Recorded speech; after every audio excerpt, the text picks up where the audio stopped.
Bollywood silver screen presenting the Titan. कहानी की शुरुआत होती है सन 2048 से।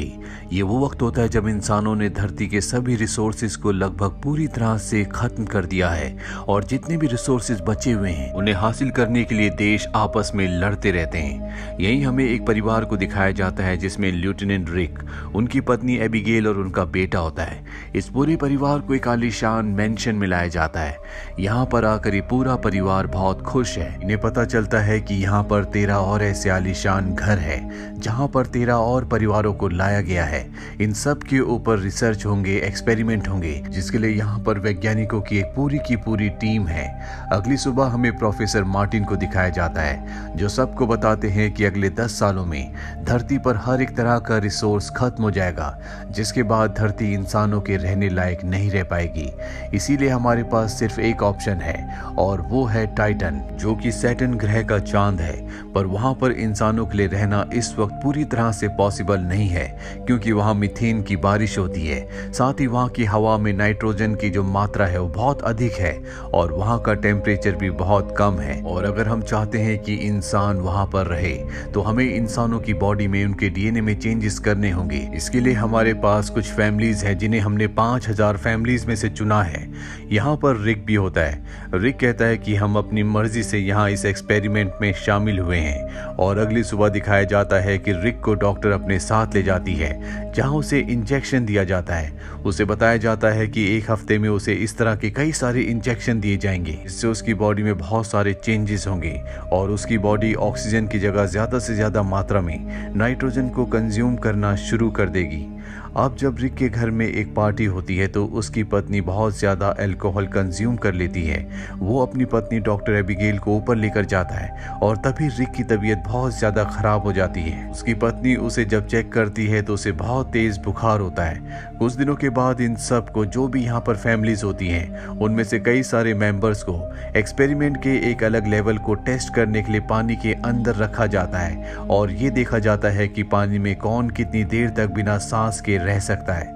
एक एक करके सभी बाहर आ जाते हैं, लेकिन रिक और एक लड़की 40 मिनट तक पानी के अंदर ही बैठे रहते हैं। 40 मिनट के बाद लड़की का भी दम घुटने लगता है और वो पानी से बाहर आ जाती है, पर रिक वहीं रहता है। धीरे धीरे रिक का हार्ट रेट कम होना शुरू हो जाता है, जिससे उसकी पत्नी को टेंशन होना शुरू हो जाती है, जो बाहर उसके हार्ट रेट को मॉनिटर कर रही होती है।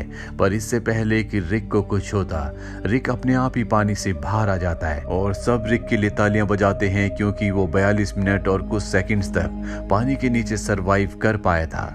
रात को दिखाया जाता है कि रिक अपनी पत्नी एबिगेल के साथ स्विमिंग पूल में होता है, जहां पर उसकी पत्नी उसकी बैक पर कुछ नर्व्स को फील करती है, लेकिन उसे लगता है कि ये सब इस एक्सपेरिमेंट, इस मेडिकेशन की वजह से हुआ है।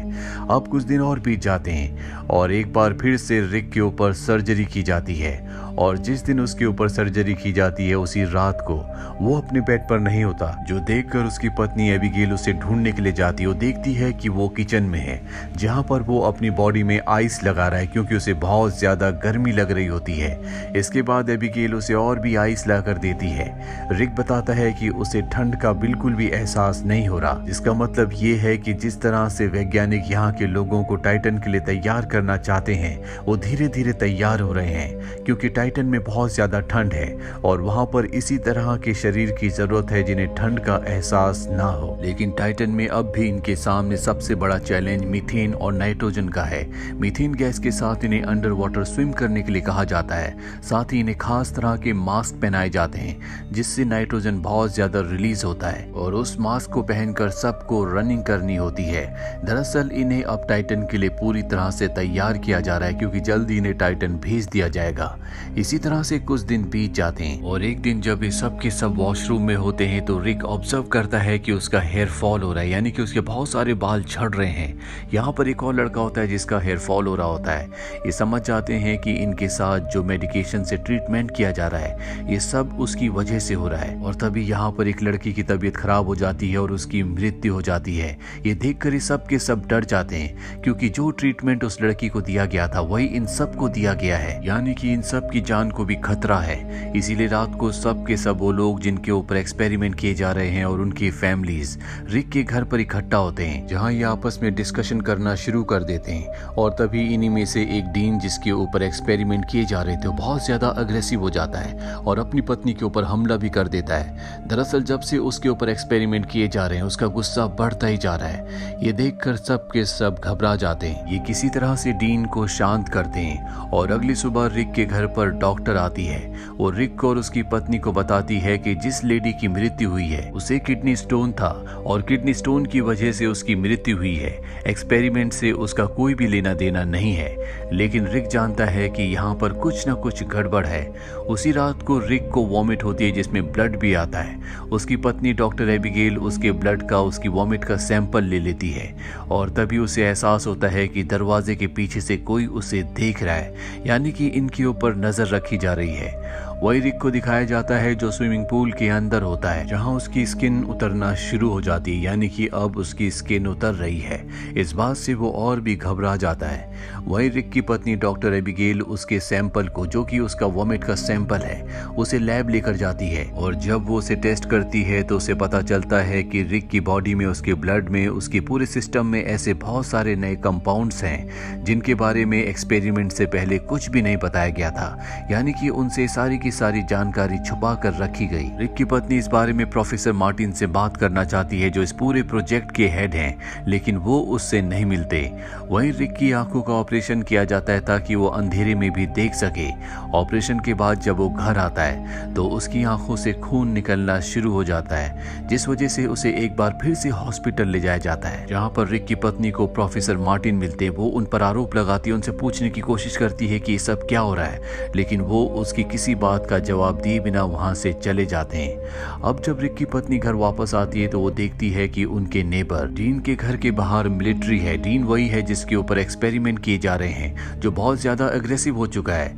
दरअसल डीन ने अपनी पत्नी को मार दिया है और अब उसकी शक्ल, उसका हुलिया पूरी तरह से बहुत ज्यादा बदल चुका है। मिलिट्री डीन को अपने साथ पकड़ कर ले जाती है। अब डॉक्टर एबिगेल को, यानी कि रिक की पत्नी को, पूरी तरह से यकीन हो चुका है कि इनसे बहुत सारी बातें छुपाई जा रही हैं। इसीलिए रिक का कार्ड लेकर वो उस जगह पहुंच जाती है जहां पर सबकी फाइल्स हैं और उन फाइल्स में से एक फाइल उस लेडी की भी होती है जिसकी मृत्यु हो गई थी, जिसके बारे में बताया गया था कि उसे किडनी स्टोन था। पर जब वो उसकी फाइल पढ़ती है तो उसे पता चलता है कि उसकी मृत्यु किडनी स्टोन की वजह से नहीं बल्कि एक्सपेरिमेंट की वजह से हुई है। रिक की पत्नी देखती है कि वहाँ एक दूसरे रूम में प्रोफेसर मार्टिन की नासा के लोगों से बातचीत, मीटिंग चल रही होती है और इस मीटिंग में नासा के लोग प्रोफेसर के ऊपर इल्जाम लगाते हैं कि उन्होंने इंसानों के ऊपर बायोलॉजिकल टेस्ट किए जो कि पूरी तरह से इलीगल है। इसीलिए जल्दी उन्हें इन सब एक्सपेरिमेंट्स को पूरी तरह से बंद करना होगा। साथ ही उन्हें सजा भी होने वाली है क्योंकि उनके खिलाफ केस दर्ज हो चुका है। अगले दिन दिखाया जाता है कि प्रोफेसर मार्टिन रिक के घर जाते हैं, जहां पर वो प्रोफेसर मार्टिन को और उसकी पत्नी को बताते हैं कि उन्होंने ये सारे के सारे एक्सपेरिमेंट्स इसलिए शुरू किए थे कि इंसान टाइटन पर जाकर बच सके, लेकिन उन्हें खुद भी नहीं पता कि इसका अंजाम क्या होगा, क्योंकि हर एक इंसान का डीएनए अलग है और एक्सपेरिमेंट करने के बाद उन्हें पता चला कि हर एक इंसान की बॉडी में इस एक्सपेरिमेंट का, इन दवाओं का अलग तरह से असर हो रहा है। रिक ही एक ऐसा इंसान है जिसकी बॉडी सबसे ज्यादा पॉजिटिव रिस्पॉन्ड कर रही है।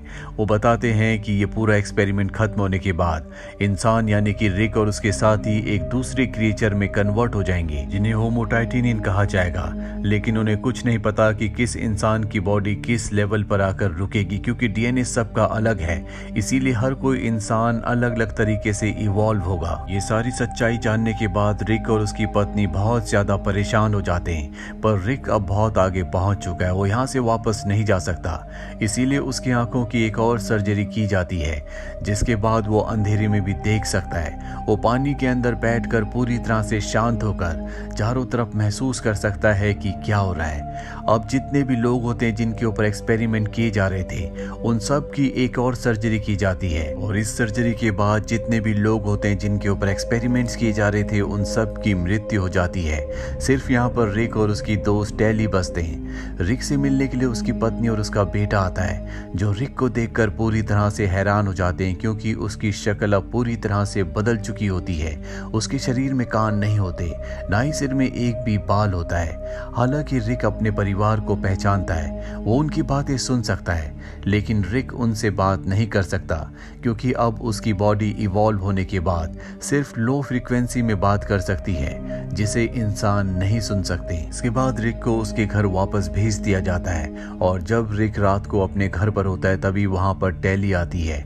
टेली के हाथ में खून होता है जिससे सबको समझ में आ जाता है कि उसने अपने पति को मार दिया है क्योंकि अब वो बहुत ज्यादा अग्रेसिव हो चुकी है। जब मिलिट्री को बात पता चलती है तो टेली को और रिक को पकड़ने के लिए आ जाते हैं। दोनों अपने आप को बचाने के लिए मिलिट्री के ऊपर हमला कर देते हैं। टेली को मिलिट्री वाले मार देते हैं। रिक यहाँ पर अपनी पावर से सभी मिलिट्री वालों को मारकर अपनी जान बचाकर भाग जाता है। रिक की पत्नी एबिगेल उसे ढूंढने के लिए उसका पीछा करती है और वो जल्दी रिक तक पहुंच जाती है।